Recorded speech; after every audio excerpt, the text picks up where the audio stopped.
சற்று முன் கிடைக்கப்பெற்ற மிக மிக முக்கியமான செய்தி ஒன்று வெளியாகியிருக்கிறது. திமுகவின் ஆலமரம் சரிந்தது. சற்று முன் கிடைத்த அதிர்ச்சி தகவல். தமிழக முதலமைச்சராக விஜய் பொறுப்பேற்றதிலிருந்து திமுகவுக்கு தொடர்ந்து பெரிய அடிகள் விழுந்து கொண்டுதான் இருக்கிறது. அதற்கு காரணம் சமூக ஊடகங்கள், இளைஞர்கள் கையாளும் இன்ஸ்டாகிராம், ஃபேஸ்புக், ட்விட்டர் போன்ற சமூக வலைத்தளங்கள் தான் என்கின்ற தகவல் திமுகவுக்கு கிடைத்துள்ளது. திமுகவில் இருப்பவர்களோ வயது முதிர்ந்த அனுபவசாலிகள். அவர்களால் சமூக வலைதள பக்கங்களை கையாள்வது கடினம். மேலும் திமுக பிஆர் டீமை வைத்து கொண்டுதான் சமூக வலைதள பக்கங்களில் தங்களது அமைச்சர்களின் தற்புகழை பாடிக்கொண்டிருந்தது. ஆனால் அது அனைத்துமே திமுகவுக்கு எதிராக திரும்பியது. மேலும் திமுகவின் ஊழல் குறித்த விஷயங்கள் சமூக வலைதளங்கள், யூடியூப் போன்ற வலைதளங்களில் பரப்பப்பட்டது. இதுதான் திமுகவுக்கு எதிராக அமைந்தது. அது மட்டுமில்லாமல் குடும்பத்தில் இருக்கும் நபர்களுக்கு வாய்ப்பு கொடுத்தது. மேலும் தவறான கருத்து கணிப்பின் மூலமாக திமுகவை வெற்றியடை செய்து விடலாம் என நினைத்தது போன்ற விஷயங்கள் தான் திமுகவுக்கு தற்போது பெரும் ஆபத்தாக மாறியுள்ளது.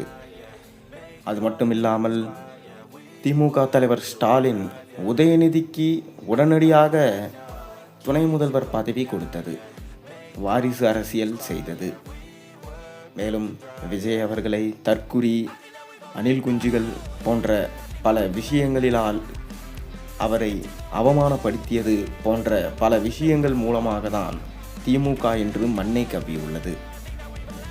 ஒவ்வொரு அமைச்சர்களும் ஊழல் செய்து, லஞ்சம் செய்து, பணத்தை வாரி இறைத்தும் வெற்றி பெற்று விடலாம் என யோசித்து கொண்டிருந்தார்கள். ஆனால் கடைசியில் நடந்தது, இளைஞர்கள் அனைவரும் விஜய்க்கு வாக்கு செலுத்தினார்கள். பெண்கள் அனைவரும் தங்களது வாக்குகளை விஜய் அவர்களுக்கு தான் செலுத்தியிருந்தார்கள். திமுக எப்படி தேர்தலில் வெற்றி பெறலாம் என்பதை விட விஜயை எப்படி காலி செய்யலாம் என்பதில்தான் குறியாக இருந்தார்கள். மேலும் தாவேகாவுக்கு ஆதரவு தெரிவிப்பதில் விசிக காலம் தாழ்த்தியதற்கு விமர்சனம் முன்வைக்கப்பட்டது. இந்த பல்வேறு கேள்விகளுக்கு திருமாவளவன் என்ன சொல்லியிருக்காருன்னா, அதிமுக திமுக சேர்ந்து ஆட்சி அமைப்பது முதலமைச்சராக தன்னை முன்வைத்தது பற்றியும் பதில் அளிச்சிருக்காரு. அதாவது தேர்தலுக்கு முன்பே அவர் என்ன சொல்லியிருந்தார்னா, இந்த தேர்தல் முடிவுகள் தமிழக அரசியலில் வெகுவான மாற்றத்தை உருவாக்கும், புதிய அணி சேர்க்கை உருவாகும் அப்படின்ற கருத்தை பதிவு செஞ்சிருந்தார்.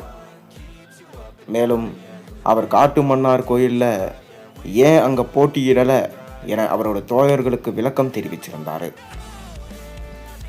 மேலும் விஜய் சிறுபான்மை சமூகத்தினரின் வாக்குகளை பிரிப்பார் என திருமாவளவன் கூறியிருந்தார். குறிப்பாக இஸ்லாமியர், கிறித்துவர் வாக்குகளை பிரிப்பார். அப்படி பிரிக்கும் போது திமுக கூட்டணியின் மொத்த எண்ணிக்கை, அதாவது வெற்றி பெறக்கூடிய இடங்களில் மொத்த எண்ணிக்கையில் பெரிய சரிவு ஏற்படலாம் என திருமாவளவன் கூறியிருந்தார். ஆட்சி அமைப்பதற்கான போதிய இடங்கள் கிடைக்காம போகலாம் அப்படின்ற ஒரு யூகமும் அவருக்குள்ளே இருந்திருக்கு. ஆனால் வெளிப்படையாக அவர் சொல்லவே இல்லை. தொங்கு சட்டசபை வரும்னு எதிர்பார்க்குறீங்களா அப்படின்னு விவாதங்கள் எல்லாம் வெளியில் நடந்துச்சு. மேலும் பார்த்தீங்கன்னா தாவேகா கூடுதல் இடங்களை பெற்று 11 to 12 இடங்கள் குறைவாக இருக்கிற சூழல் உருவாகும். இது எதிர்பாராத ஒன்று. ஆனால் தொங்கு சட்டசபை உருவாகும் அப்படின்றத திருமாவளவன் ஏற்கனவே யூகித்தாராம். இப்போ இந்த மாற்றம் அப்படின்றது தமிழக அரசியல் களத்தில் நெடுநாளைய போராட்டத்தில் ஒரு விளைச்சல் தான். திமுக அதிமுகவுக்கு மாற்றா தமிழ்நாட்டில் பாமக வந்துச்சு. அவங்க ஒரு மாற்று சக்தியாக தங்களை முன்னிறுத்தினாங்க. ஆனால் தாவேகா செய்த இளைஞர்களின் போராட்டம் தான் தற்போது தாவேகா வென்றிருக்கு.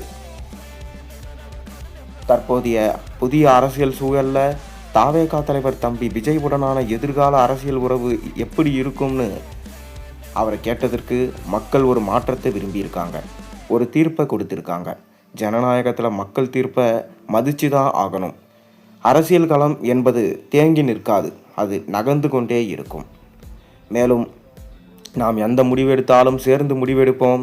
அந்த முடிவு எதுவாக இருந்தாலும் மரியாதை நிமித்தமாக பயணித்து வரும் திமுக தலைவரிடம் தெரிவித்து விட்டு தான் வெளியே செல்லலாம் என இருந்தாராம்.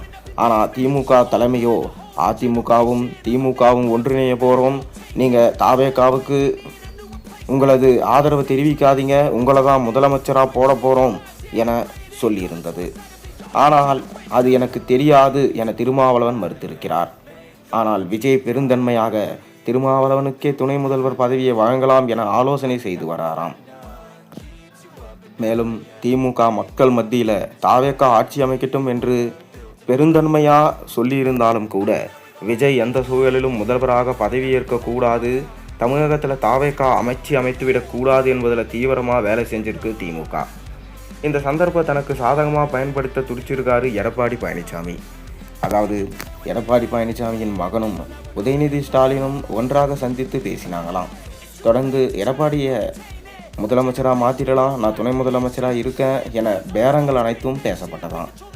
கடைசியில் சிவி சண்முகம் தரப்பு அதிமுக செய்வது பிடிக்கவில்லை, எடப்பாடி திமுகவுக்கு விலை போய்விட்டார் என அங்கிருந்து விரிந்து தாவேகாவுக்கு ஆதரவு தெரிவித்தாங்க.